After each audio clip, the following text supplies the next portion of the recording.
Hey, welcome back. You've made it. We're now going on to engagement. So if you made it this far, you're obviously engaged. But what I want to talk about today is specifically physician engagement. And the other thing you have to remember is as we're going through today's program, this portion of the course, while I'm referring to it as physician engagement, keep in mind that physicians are the target audience in this particular part of the presentation. What I'm really getting at, though, is that these rules of engagement, they apply to everybody. It's not just selected to physicians, that all people have ideas about engagement that they would like us to follow. And so as you're going through, these are specifically pointing out things that I think are very effective with physicians, and I'll give you examples of each one. But I also think that you should keep in the back of your mind that as we're going through it, that this isn't just about physicians, that it involves every member of your team. And so keep that in the back of your mind as you're listening to this program. So the very first rule, I have 10 rules for physician engagement. I'm sure there's more of them out there. I'm sure we could probably come up with another 90 rules, if we really wanted to. But here's the 10 that I've observed and things that I think are really important. And what you're going to see is there's 10 rules. The first two I think are probably the most important. And the reason is the first two get specifically at this idea of disengagement. That is, no matter what you think you're going to do to engage physicians, if you disengage them on step one, on day one, guess what? It's extremely difficult to get them back after that. If you want to engage a physician, first thing you have to do is start focusing on the things that you're doing that are disengaging them. So that's where rule number one comes. If you want physician engagement, and avoid behaviors and language that are known to disengage them. And I'll give you this great example. I was in a meeting, it was a Department of Surgery meeting, and one of our administrators came in and was doing a presentation. It's early in the morning, everybody's kind of just getting their coffee, and we're all sitting around, and all of a sudden I look around the room and I notice the surgeons are getting kind of riled about something, and I was really sort of half paying attention, unfortunately. But when I began to realize what was happening, I started listening to what was being said, and I could see the department chair just kind of raising his hand saying, okay, now settle down, settle down. And we got into some big, long, tangential discussion. And what had happened is in the first couple of minutes of the discussion, the administrator came in and said the words, things like compliance, audits, mandatory, joint commission, you must do this. It was just this whole list of things. And I thought, oh my God, where are we going with this?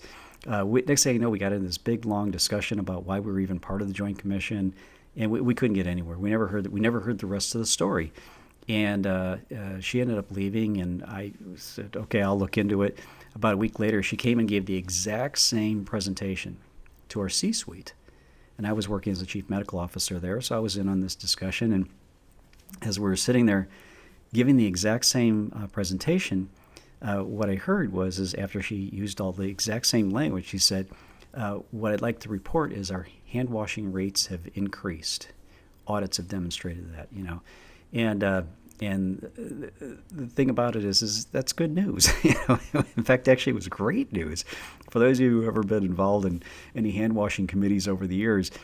Seeing rates go up significantly was really great news. And I thought, well, how is it that that in one audience the exact same presentation creates disengagement, but the other audience, it was completely engaging. And, the C-suite applauded the presentation when she was done, whereas the surgeons were ready to throw her out. And that is because language was being used in the discussion with the surgeons. That's language that's known to disengage them. Things like audits, things like mandatory, things like compliance, things like joint commission, believe it or not. Those tend to derail a lot of conversations. So they stop listening to you, even when you have good news, and then you want to avoid doing that. And so a little bit later, I'll talk to you about some things when we're talking about engagement, about maybe how that could have been remedied on the spot. Rule number 2, if you want physician engagement, then proactively mitigate the effects of unavoidable actions that are considered disengaging to physicians. So this is another way of at least mitigating things that are going to disengage people. And I have to give you examples because it doesn't, not real obvious until you hear some of the examples. But what happens is there are times when we have to have discussions. There's crucial conversations that administration has to have with its medical staff at times, even though they know that what they're going to say or do at times is going to be completely disengaging. It's going to be upsetting to them, and they just have to be able to have those discussions because they're just important for us to run hospitals and healthcare systems. So what can you do in those situations? And I'll give you an example of something we did.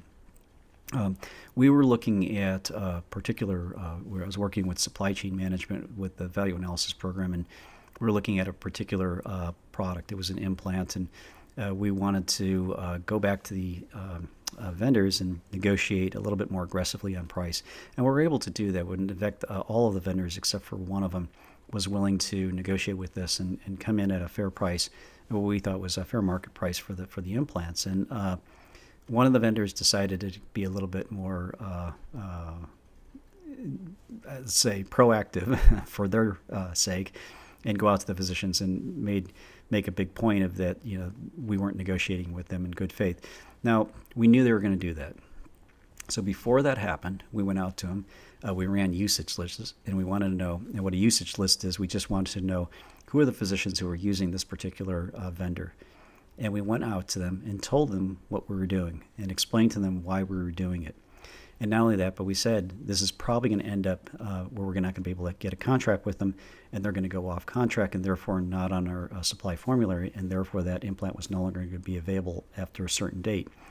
And so they weren't happy about it. They wanted us to pay them no matter what, and we just said that's not negotiable. We're not going to be able to do that. We can't just pay them whatever they demand of us. We have to pay fair market rates for these implants. Most of the physicians in time really began to understand and realize that we really were being, I think, fair with them, and realizing that the vendor wasn't. And so they simply said, look, we just want to know when and where and what can we do to replace what we're currently using. And we gave them the list. We said, look, this is the date, this is the time, this is when the contract's no longer going to be good. We will continue to have some stock on hand in the inventory, but we're going to burn off that stock in time, and when the stock is out, it's out. We're not getting any more. And we anticipate that's going to be somewhere around 30 to 45 days later. And so we'll be able to give you some leeway time to begin to use other types of devices out there. And they found that okay. They weren't happy, but they found it was a much better approach. We engaged them. We told them what the problem was going to be. We gave them a timeline. We gave them alternatives, and they were able to work with us. We had over 100 surgeons in that particular specialty, and we ended up having 2 physicians who ultimately ended up leaving the organization and took their business elsewhere. Now, that's one of the prices you have to pay when you're doing these types of negotiations, though. But we felt that it was the best thing to do, and we did work with the group, or the 2 that ended up leaving. But what was interesting is that by using that strategy, we were able to get the vendor about 18 months later to come back to the table, and they were able to re-engage with us and be able to get their product back on our shelves. But not before a lot of hand-wringing during the time period. But the good news is that physicians supported it, and that's what we wanted. We knew it was going to be a problem. We knew we could mitigate the effects, and so being proactive about that was a way to move with this particular group. So let's move on to the things that are, how do we engage physicians? Because that's really what people really want to know. But like I said, if you disengage them, anything I tell you in the next 8 rules, it doesn't matter. They can work, but they may not work because the disengagement part of it may be so strong that you've completely disengaged them. They're not even listening to you anymore. So try to focus on those things that are that could be potentially disengaging, and avoid those types of things. And as I go through this program, I'll be commenting on things that are disengaging behaviors and things that are engaging behaviors. And I want you to just start to make a little mental checklist of all of those things, because things that you might think aren't really necessarily disengaging over time can be. So on to the engaging types of things you can do. If you want physician engagement, rule number 3, if you want physician engagement, then start with what they are already engaged in doing. And so this is probably one of my best examples. We were looking at developing a robotics oversight committee for the system, and we wanted to know, who we can have on it. And we went through the typical routes. We asked people, and we got a list of names, and it was a short list, and it wasn't spread out across the system, and we really were having some trouble identifying people who we thought would be really interested in participating in a robotics oversight committee, interested in developing our quality outcomes and improving utilization and cost. And so how do you do that? Well, what we did is we ran a list, a usage list. We found out all of the physicians who were using the robot. We found out who the busiest surgeons were. And then we found out who had the best outcomes already. And then we sent them an email and said, hey, we're thinking about putting together a robotics oversight committee. Would you be interested? And guess what? They all signed up. Why? Because they were already interested in robotics. They were already interested in quality outcomes. They were already interested in improving utilization and reducing costs, because they were already actively engaged in doing that. Nobody ever said that they were, but it wasn't until we ran the list and realized, hey, they're already out there doing this. If you want to get physician engagement, find the people who are already doing it and ask them to help you. That's the first step. You got to do that, because that's the group that's already figured out what the problems are, and they're already working on solutions. You want them on your team, That's the group you're looking for. Rule number 4, if you want physician engagement, then help them solve a problem they were already attempting to solve.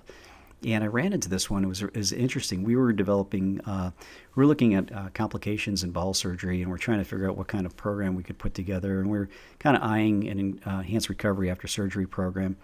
But we wanted to know what was going on out there. And I ran a outcomes list, outcomes of complications, and noticed that there was a very small group that just clearly dominated in terms of outcomes. And what was really amazing is it was even smaller group that made up the majority of the cases that were in that particular category. And went out and asked them what they were doing. And it was interesting because everybody knew exactly what we were looking for. They outlined to us in no uncertain terms they were already involved in enhanced recovery after surgery. They had been talking about it for years. They had been trying to get their own medical staffs to become engaged in it. They were getting frustrated. Nobody was listening to them. They had a problem, and they were trying to solve it at their own facility level. And it wasn't until we came to them and said, hey, we want to do this as a system, that, a lot of them just kind of said, look, I've been trying this for years, and nobody's willing to listen to us. And I said, maybe if we did it at a system level, we would have more success. And we ultimately ended up doing that. And I talk about that in another program on our clinical practice program. But it was really sort of, how we got to that point, how we were able to do it. But we started with something that was a problem that physicians on our own medical staffs were already attempting to solve. Here we were thinking that nobody was really interested in doing this, and we had physicians who were already working on it. Not only that, but they were getting the results. That's even better. So for us to go into an enhanced recovery program after that for our bowel surgery cases is actually pretty easy. At the time, I thought it was going to be extremely difficult. I didn't realize how many physicians were trying to solve that problem at their own practice level and their own facilities. So find that group. They're already out there trying to solve it. Get them involved, because guess what? They're already engaged in that particular problem. They want a solution, and they'll help you get one too. And the great thing is many of them have already figured out what the solution is. They just haven't been able to scale it up at a hospital or at a system level. That was a lot of fun doing that one. That was probably one of the best things that I felt like we did for bowel surgery in the entire program, the entire time I've been working in that capacity. So it was really fun. It's nice to do it. Not only that, but physicians appreciate it, because somebody finally listened to them, was willing to help them solve a problem that they'd been already trying to solve. So here's another one. Rule number 5. If you want physician engagement, then appeal to their sense of fairness and what is right for the sustainability of their practice, their service line, or even the hospital in which they practice. Same thing, we're looking at a value analysis program, and we specifically had a particular product that we're having some problems with the vendors. Year after year, they kept kind of jacking up the prices on us, and we really couldn't see any difference between their products. In some years, they made absolutely no material change in their product. The only thing that changed was the price would go up 10% every year. And we were paying a lot of money, and we realized that not only were we paying a lot of money, but we're also losing money on every single case. That's not sustainable. There were a lot of people at corporate that just said, look, what we're going to have to do is centralize this. We'll limit it to 1 or 2 hospitals in the system. We'll have a very specific group who will have access to these cases, and that's the only places where we're going to put the product. And so I said, that's a possible solution. Not only that, but they were just willing to work with only one vendor. And so obviously they were going to get a lower price for that, and they were going to be able to centralize it. And I think a lot of organizations will find themselves resorting to doing that just to try to save some money. But we said, tell you what, let's go to surgeons first. So we ran, same thing, usage list, found out who was using these products. We had a meeting. We sat down with about a dozen surgeons, and we explained the problem to them. And first off, what happened was amazing to me. First off, nobody knew what the price of these were. They had absolutely no idea. And if they didn't know what the price was, they certainly didn't know that we were losing money in every single one of them. They were under the impression that we were making lots of money in every single one. That's not true. The hospital was losing money. And so they were appalled by it. They said, that's just not fair. I said, look, we need to work with you to help us work with the vendors to bring the price down to something that is sustainable. Because if we don't do this, we're going to have to go to plan B, which may be centralizing it and using only one vendor. And the first thing they thought was they were appalled at the fact that it was unfair. They also found that if they weren't working at the one hospital that got selected in this particular region, their practice is going to get impacted. And not only that, but the hospital in which they practice will no longer have this particular case type available to them. They didn't want that. They wanted to be able to maintain that practice, keep those cases there. They had sufficient volume. They were getting decent outcomes. The biggest problem was simply one of price. And they backed us. There were a couple that kind of, said, well, maybe we ought to let, so-and-so increase their price, but not these other guys. And it was like, no, they all have to come down. And so we were able to renegotiate a price with them, bring it down. In fact, we had two vendors that were going to walk away from the table, and the surgeons went back and convinced them that the right thing to do is to stay with it, bring their price down, and get their practice and get their price in alignment with what the practice is to make it sustainable for their practice. Because the surgeons realized, hey, you're going to put us out of business because you're kind of gouging the hospital at this point in time. All of a sudden, everybody got into alignment. We had surgeons that were happy because they got to practice at the hospital they wanted to be at. We had the vendors who were happy because they got to continue to have access to the market in which they were providing the supplies. And I think the patients benefited from it too, because now they didn't have to be flown or driven to one place to have this particular type of procedure. And so that was really important for us to be able to do that and deliver on that issue. Number 6. If you want physician engagement, then appeal to their interest and passion for science. And I have a separate course. It's for free. You can sign up through it the same way you signed up for this course. But it really gets into the detail of this particular issue. And what happened was we had a group who was the supply chain wanted to bring in reprocessing. We had some reprocessed equipment coming in, but there really wasn't a lot of acceptance among surgeons. And we brought it to one of our committees, we call the Surgery Clinical Consensus Group, had a discussion there, and we couldn't agree on anything, except for that the surgeons weren't really interested in reprocessed equipment. And in this particular discussion, we're looking at single-use devices for energy. And the great thing about it was in the midst of all of this discussion, one of our surgeons, one of our department chairs, raises his hand. He says, "Hey, Terry, do we have any data on this? It seems like this is something we should have data on, because everybody's stating that the reason they don't want the reprocessed equipment is because they think that it's defective in some place. Do we keep track of that?" And I said, "Yeah, I don't know. I'm sure we do. It seemed like the right thing to do." And so he said, "Can we study this?" And all of a sudden, the whole room kind of changed, and everyone went like, I said, "Is that really what you guys want to know? You want to know whether the original equipment manufacturer devices and the reprocessing devices are functioning the same, or if the reprocessed devices are functioning at a higher defect rate? You'd want to know that information, and you could feel like you can make a decision from that." And everybody agreed. They nodded their heads and said, "Yeah." And all of a sudden, we had agreement in the group. And I thought, well, this is pretty cool, but they're all trained as scientists to some degree. And this was a scientific way of looking at the data and getting an answer. We ultimately got the data, found out, surprisingly too, that not only was the reprocessed equipment not more defective than the original equipment manufacturer, but it had a lower defect rate. In fact, actually the OEM, the original equipment manufacturer, single-use devices for energy were 4.9 times more likely to be defective. And if you wanted the details of that particular study, I wrote that up as a paper. It's in the Journal of Medical Devices in December of 2015. Kind of an obscure journal for surgeons to be looking through or physicians to be looking through. I would recommend, if you want, just go to the course and you'll see it listed there. It's about reprocessed devices, and you can watch this for free. And it's about a total of 30 minutes in length, and it explains the outcomes of the study, but also why the results ended up being the way they are. But again, appeal to their interest and passion for science.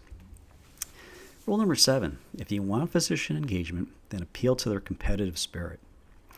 And so I first learned this. I took a course, an advanced training program out of Intermountain Health, and Dr. Brent James teaches that course, and he gives the great example of what they did with a group of urologists, and they looked at their cost per case and wanted to figure out ways to decrease the cost. And what they did is they found out the average cost per case, they found out each individual surgeon's cost per case, and then showed it to them in a blinded fashion. So each physician knew what their costs were, and then they got to see everybody else's costs, but they didn't know who was who. And we did the same thing with lap chole.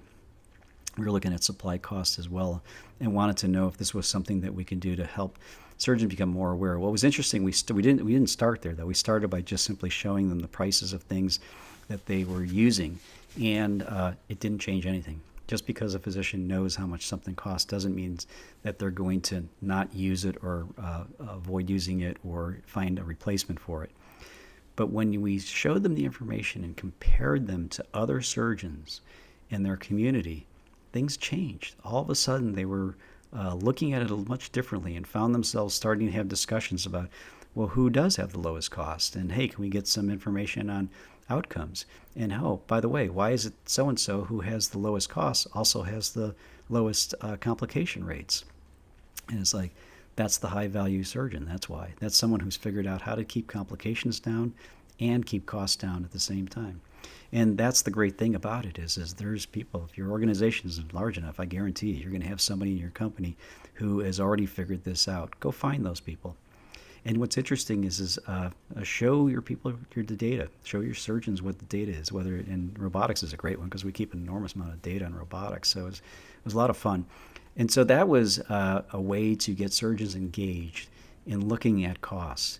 Now, rule number 8, if you want physician engagement, then empower them to create their own solutions. So what a lot of people suggested was, once we went out and found out, the average cost per surgeon for lap chole and all that stuff, and who had the best outcomes, there was a lot of people who suggested, particularly on the administrative side of the world, that we should just standardize our lap chole trays and just say, hey, this is the system standard. This is what you're all going to do. Dr. So-and-so does it. He gets great outcomes.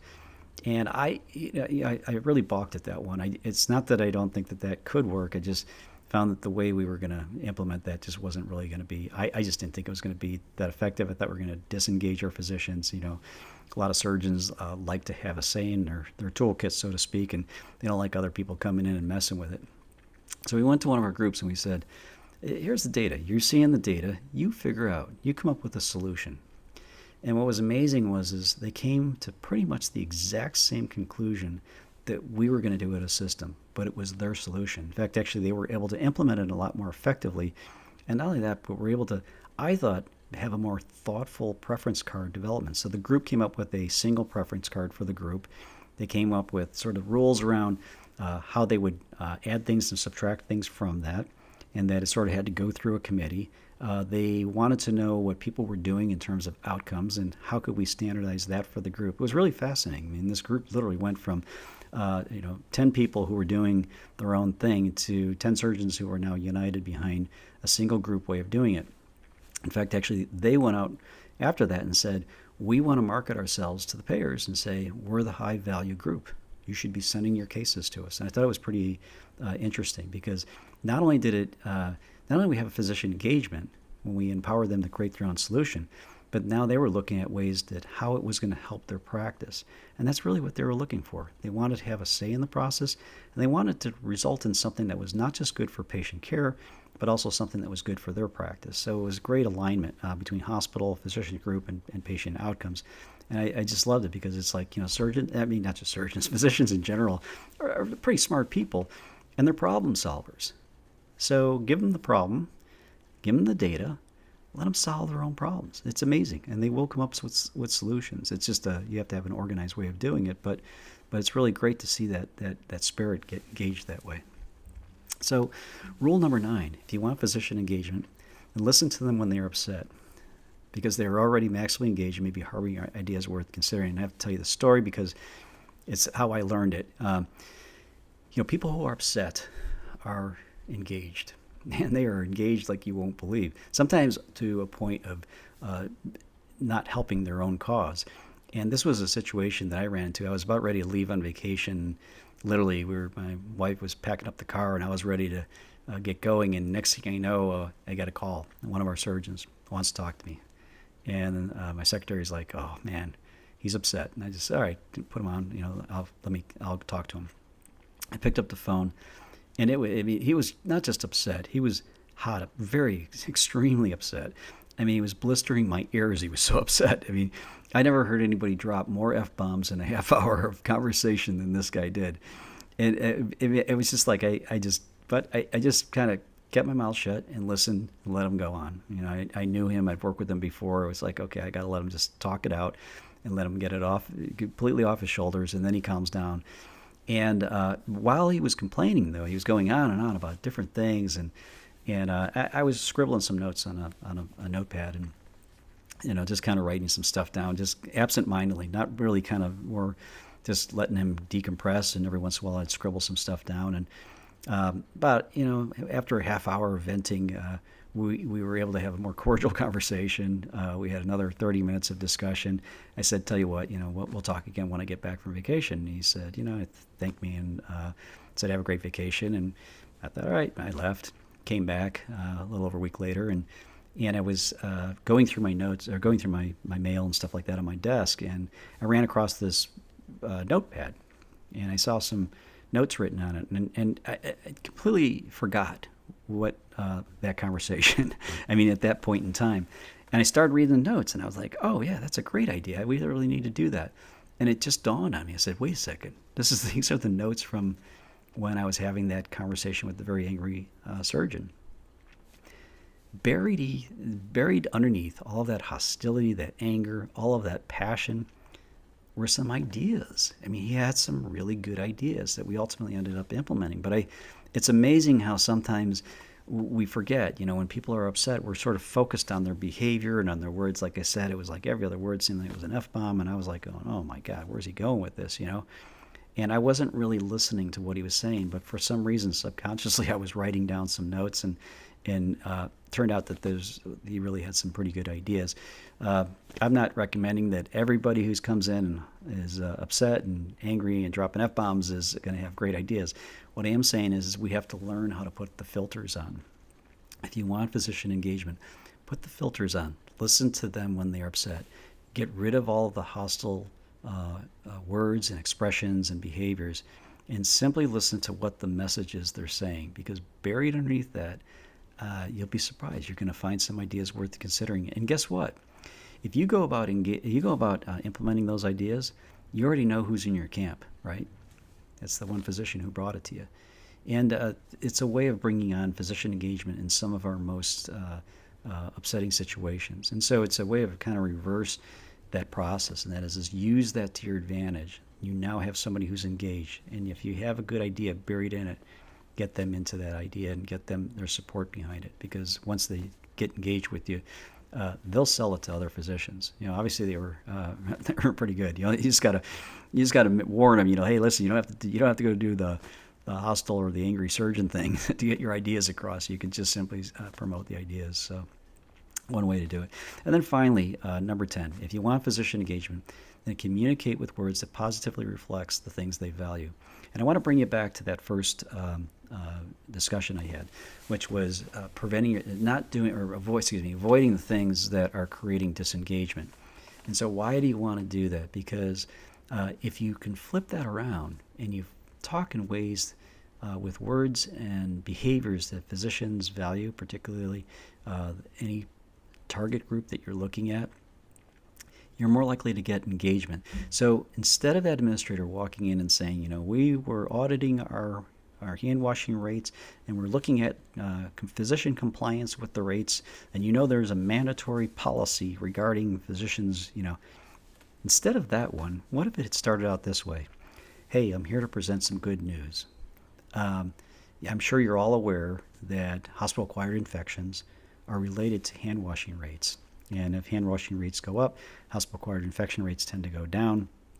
We've got great news. Our hand washing rates are going up, and we think, or we know, it is due to you all helping us with this. This is great news. We think it had something to do with the gel that we had outside patients' room. Gel in, gel out. When you walk in the room, gel, and then clean your hands, and you wash them when you walk out of the room. And because you're all doing that, we think we're going to see an improvement in our hospital-acquired infection rate. Doesn't that change everything? I mean, it's no longer mandatory, and you must do this, and compliance rates, and we're auditing you, and to, hey, we're looking out for our patients, and this is one way to do it. And not only that, but here's the good news. People are doing it at a greater rate than they were before, so that's ultimately beneficial to our patients. Not only that, but you can reinforce the behavior it is that you want to talk to them about, which is the hand washing. So now you got a group now who just heard about hand washing again. They're more likely to go out there and say, hey, I heard that our hand washing rates are up and our hospital-acquired infection rates are going down. That looks pretty good. We're doing a great job. And, it can echo throughout the system, as opposed to, you're never going to believe what we heard. Somebody talking about the Joint Commission and more compliance, and it creates this negative echo. And so you want to create a positive echo, get them to hear things that I think are beneficial for the organization, beneficial particularly to patient care, and beneficial to their practice. Because as you get closer and closer to things that are beneficial to them, I think, and the things that they value, I think what you're going to discover is they're more likely to echo those types of comments down the road. And so those are just 10 rules. There's probably more, like I said, but I wanted to start with that, and I think that's a great way to kind of get things going with your physicians, because it will definitely get them engaged. And as we go through the program, I'll be giving you hints about other places where you can avoid disengagement and promote engagement with, in particular with physicians. But I'm also going to, really kind of harp on this idea that, look, this isn't just about engaging physicians. It's about engaging everybody. And so we'll go through this with each of the various parts of the course. And as we do, I'll point out some of those areas. So as before, this is probably getting redundant. Any questions, feel free to contact me at my email address or my website, and feel free to continue in this program and move on to the next section. Thank you very much. I appreciate your attention.